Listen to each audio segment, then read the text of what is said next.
ఈరోజు ప్రశ్న: ప్రహరీ గోడకు వీధి సోల తగిలితే ఏం జరుగుతుంది? అసలు ముందు వీధి సోల అంటే ఏంటో తెలుసుకుందాం. దాని తర్వాత ఇంటికి వీధి సోల తగిలితే ఏం జరుగుతుంది, ప్రహరీకి వీధి సోల తగిలితే ఏం జరుగుతుందో మాట్లాడుకుందాం. మీ ఇల్లు కానీ స్థలం మీదకి కానీ ఒక రోడ్డు, వీధి నేరుగా గుచ్చుకున్నట్లు వస్తే దాన్ని వీధి సోల లేదా వీధి పోటు అని అంటారు.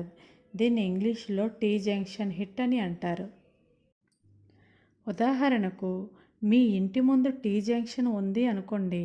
ఎదురుగా ఉన్న రోడ్డు సూటిగా వచ్చి మీ ఇంటి గుమ్మానికి కానీ గోడకు కానీ కొట్టుకుంటే అది వీధి సోల అవుతుంది.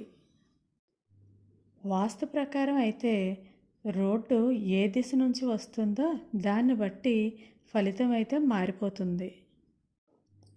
అదే ఇంటికి కాకుండా ప్రహరీ సందులకు కానీ వీధి సోల తగిలితే దానివల్ల పెద్దగా ఇంపాక్ట్ అయితే ఉండదు. కొన్ని దిశల నుంచి వచ్చే వీధి సోలల వల్ల మీ ఇంటికి మంచే జరుగుతుంది. అన్ని రకాల వీధి సోలలు చెడ్డవి కాదు.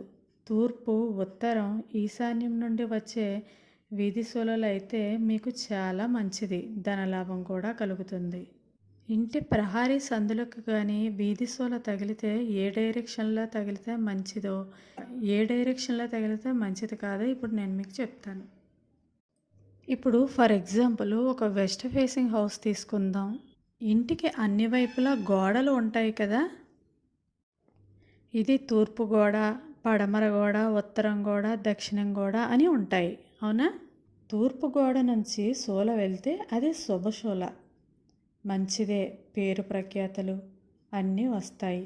అదే ఉత్తరం గోడ నుంచి సోల వెళ్తే ధనలాభం, ఆర్థికంగా అభివృద్ధి కలుగుతుంది.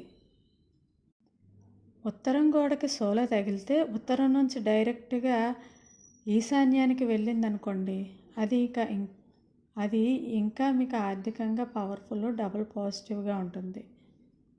అదే ఈశాన్యం నుంచి వీధి సోల తగిలితే అది రాజసోల, చాలా మంచిది. ఆగ్నేయం నుండి కానీ వీధి సోల తగిలితే అది అగ్నిసోల అంటారు, గొడవలు, అనారోగ్యం కలుగుతుంది. ఇక దక్షిణం నుండి వీధి సోల కానీ తగిలితే అది మృత్యుసోల, చెడు జరుగుతుంది, ఆర్థిక ఇబ్బందులు కలుగుతాయి. ఇక నైరుతి మూల నుంచి వీధి సోల తగిలితే అది పిశాచ సోల, చాలా చెడు, ప్రమాదాలు జరుగుతాయి.